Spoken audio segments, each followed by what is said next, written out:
یہ کہانی کسی فلمی منظر سے زیادہ حقیقی دنیا کے اس اندھیرے کی جھلک دکھاتی ہے جہاں طاقت، لالچ اور جرم کا گٹھ جوڑ اپنی انتہا کو پہنچ جاتا ہے۔ چین کے سرکاری میڈیا پر چلنے والی ایک دستاویزی فلم میں دکھایا گیا منظر محض کسی مجرم کی گرفتاری کا نہیں ہے، بلکہ ایک ایسے عہد کے اختتام کا اعلان ہے جو برسوں تک میانمار کی سرزمین پر پھیلتے دھندے کی بنیاد پہ کھڑا تھا۔ ہتھکڑیوں میں جکڑا چین داوئی، جس سے تفتیش کار یہ پوچھتا ہے کہ کیا تمہیں کچھ محسوس ہو رہا ہے؟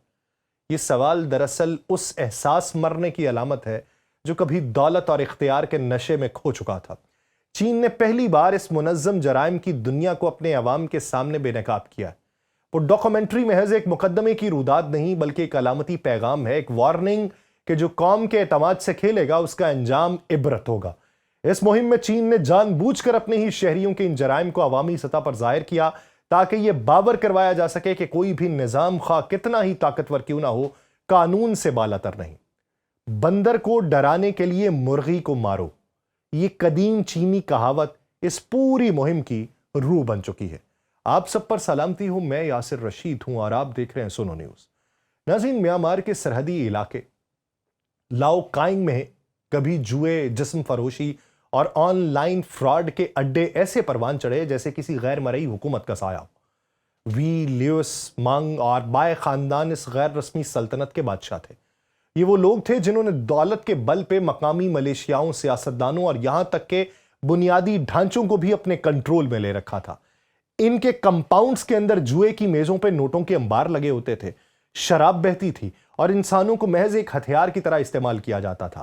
یہ لوگ عام شہریوں کو فراڈ کے لیے بھرتی کرتے تھے، ان سے جعلی سرمایہ کاری، آن لائن رومانس اور دھوکہ دہی کے منصوبے چلواتے تھے، اور اگر کوئی انکار کرتا تھا تو اس کے لیے تشدد اور موت تیار ہوتی تھی۔ 2023 میں جب میانمار کی فوجی حکومت نے ان خاندانوں کے خلاف کارروائی شروع کی تو یہ محض ایک مقامی آپریشن نہیں بلکہ چین کے دباؤ کا نتیجہ تھا۔ چین برسوں سے اپنی سرزمین کے شہریوں کے اغوا، تشدد اور فراڈ میں پھنسنے پر برہم تھا۔ جب میانمار نے ان مافیا کے سرغنہ پکڑ کے چین کے حوالے کیے تو بیجنگ نے اس موقع کو بھرپور انداز میں استعمال کیا۔ چینی میڈیا نے ان کے مقدمات، تفتیشی ویڈیوز، عدالتوں کے مناظر اور جیل کے کلوز اپ دکھا کے ایک طاقتور بیانیہ بنایا کہ چین صرف قانون بناتا نہیں، اسے نافذ بھی کرتا ہے۔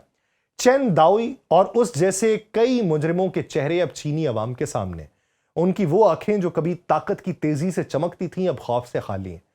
منگ قبیلے کے 11 اور بائے خاندان کے 5 افراد کو موت کی سزا سنائی جا چکی ہے۔ لوئس اور وی خاندان اب بھی عدالتوں کے چکر لگا رہا ہے۔ وہی ہاتھ جو کبھی لوگوں کی قسمتوں کا فیصلہ کرتے تھے اب ہتھکڑیوں میں جکڑے ہوئے ہیں۔ وہی محل نما جہاں کبھی موسیقی گونجتی تھی اب جرم کے شواہد کی صورت میں بند دکھائی دے رہے ہیں۔ چین کی یہ مہم محض انصاف کا مظاہرہ نہیں بلکہ ریاستی طاقت کے اس اثر کو تقویت دے رہی ہے کہ کوئی بھی شخص اتنا بڑا نہیں ہو سکتا کہ ریاست سے بڑا ہو جائے۔ چینی حکومت یہ جانتی ہے کہ جنوب مشرقی ایشیا میں فراڈ، جوئے اور انسانی اسمگلنگ کی یہ صنعت نہ صرف خطے کے امن کے لیے خطرہ ہے بلکہ چین کے اندرونی استحکام کے لیے بھی زہر ہے۔ اس لیے اس نے اس پورے منظرنامے کو ایک مثال بنا دی ہے کہ جرم خواہ ملک کے اندر ہو یا باہر، اگر اس کی جڑیں چینی شہریوں سے جڑی ہیں تو اس کا حساب ضرور لیا جائے گا۔ یہ بھی قابل غور ہے کہ چین نے اس معاملے کو محض خفیہ کارروائی نہیں رکھا بلکہ اسے عوامی سطح پر دکھا کر ایک نئی طرز کی شفافیت اختیار کی ہے۔ دنیا کو پیغام دیا ہے کہ ہم اپنے جرائم کو چھپاتے نہیں ہیں، ان کا سامنا کرتے ہیں۔ اس میں چین کی اسٹریٹجک سوچ جو ہے وہ صاف جھلکتی ہے۔ وہ جانتا ہے کہ خوف صرف سزا سے نہیں بلکہ عبرت سے پیدا ہوتا ہے، اور یہی وجہ ہے کہ چین داوئی جیسے کرداروں کو سرکاری ٹی وی پہ پیش کیا گیا تاکہ لوگ ان کے انجام سے سبق لے سکیں۔ لیکن اس کہانی کا ایک اور پہلو بھی ہے۔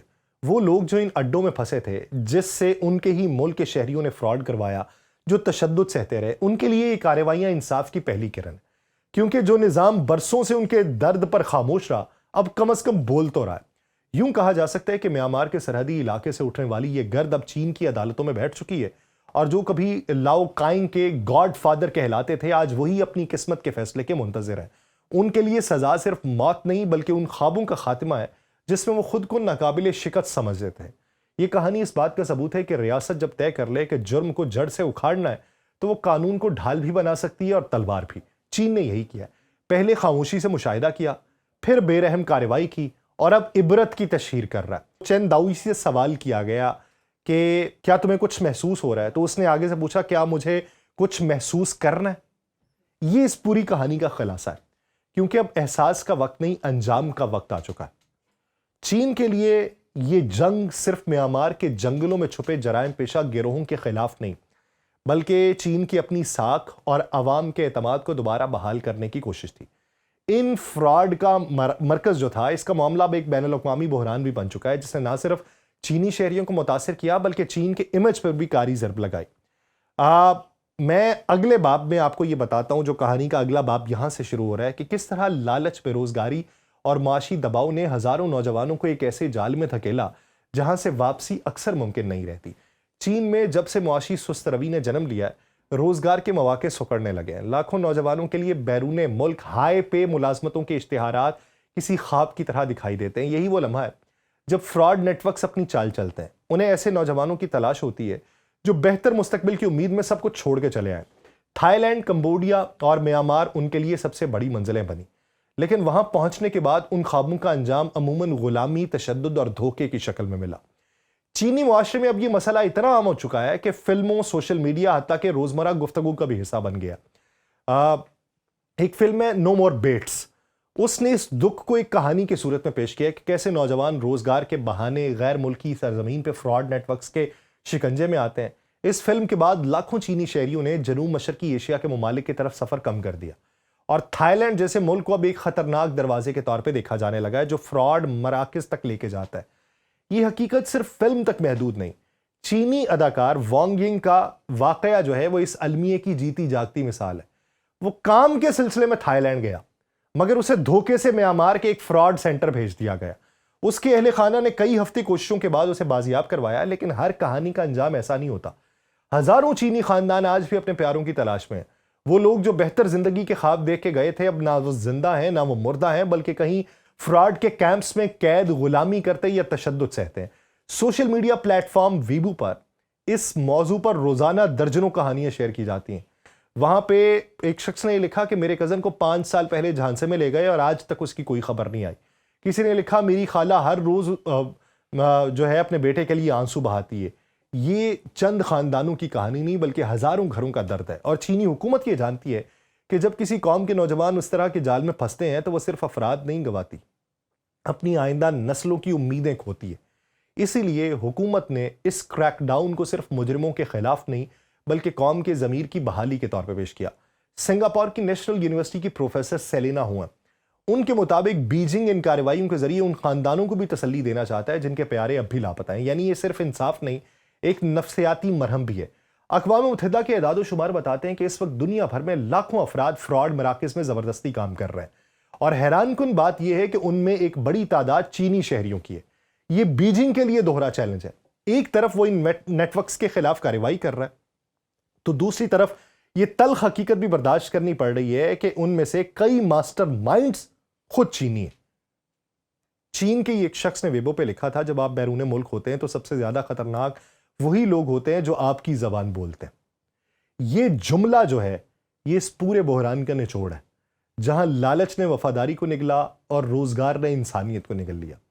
ایک چینی مصنف ہیں ایوان فرانسٹینی، اس نے اپنی کتاب scam inside south east Asia cyber crime compound کے اندر یہ لکھا ہے کہ چینی شہریوں کی شمولیت نے نہ صرف ان نیٹ ورکس کو مضبوط کیا ہے بلکہ چین کی عالمی ساکھ کو شدید نقصان پہنچایا۔ یہی وجہ ہے کہ اب بیجنگ پوری شدت سے اس مہم کو چلا رہا ہے تاکہ دنیا کو دکھا سکے کہ وہ مجرموں کے ساتھ کوئی نرمی نہیں برتے گا۔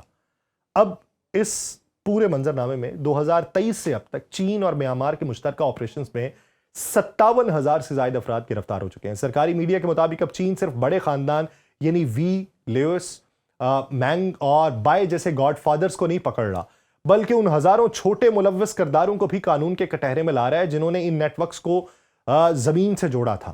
اکتوبر میں چین نے ایک نئے گروہ کے خلاف مقدمہ درج کیا جسے طاقت کی نئی نسل کہا گیا۔ سرکاری بیانیے کے مطابق یہ گروہ اپنے پیش روؤں سے کم پر تشدد نہیں تھا، اور بہت زیادہ پرتشدد کی اس لیے تھا کہ ان کی تحقیقات کرنے والے ایک اہلکار نے سرکاری دستاویزی فلم میں بتایا کہ ان کے آفیسر نے کہا تھا اگر یہ کیس حل نہ ہو تو تمہارے کیریئر پر ہمیشہ کے لیے داغ لگ جائے گا۔ اس نے کہا کیریئر پر جب داغ لگنے کی بات آئی تو اس جملے سے ظاہر ہوتا ہے کہ چین اس معاملے کو محض ایک فوجداری کیس نہیں بلکہ قومی وقار کی جنگ سمجھتا ہے۔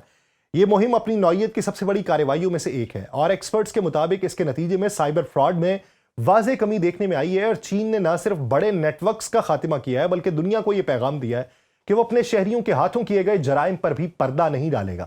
آخرکار یہ کہانی صرف مجرموں اور متاثرین کی نہیں بلکہ ایک ایسے ملک کی بھی ہے جو اپنے ہی سائے سے لڑ رہا ہے۔ لاؤ قائن کے وہ محل جہاں کبھی دولت کے انبار لگا کرتے تھے اب سناٹے میں ڈوبے ہوئے ہیں۔ وہی کمپاؤنڈز جہاں موسیقی گونجتی تھی اب قانون کی فائلوں کا ثبوت بن چکے ہیں، اور وہی خواب جو بیرون ملک بہتر زندگی کے نام پر بیچے گئے اب ایک عبرت ناک داستان کی شکل اختیار کر چکے ہیں۔ چین نے اس پورے منظرنامے سے ایک پیغام اخذ کیا ہے کہ جرم چاہے اپنی سرزمین پر ہو یا سرحد پار، اگر اس میں اس کا کوئی شہری ملوث ہے تو وہ اسے چھوڑے گا نہیں۔ یہ صرف قانون کا نفاذ نہیں بلکہ ایک اجتماعی اعتراف جرم ہے کہ ہم نے غلطی کی لیکن اب ہم خاموش نہیں رہیں گے۔ مجھے دیجیے اجازت، اللہ نگہبان۔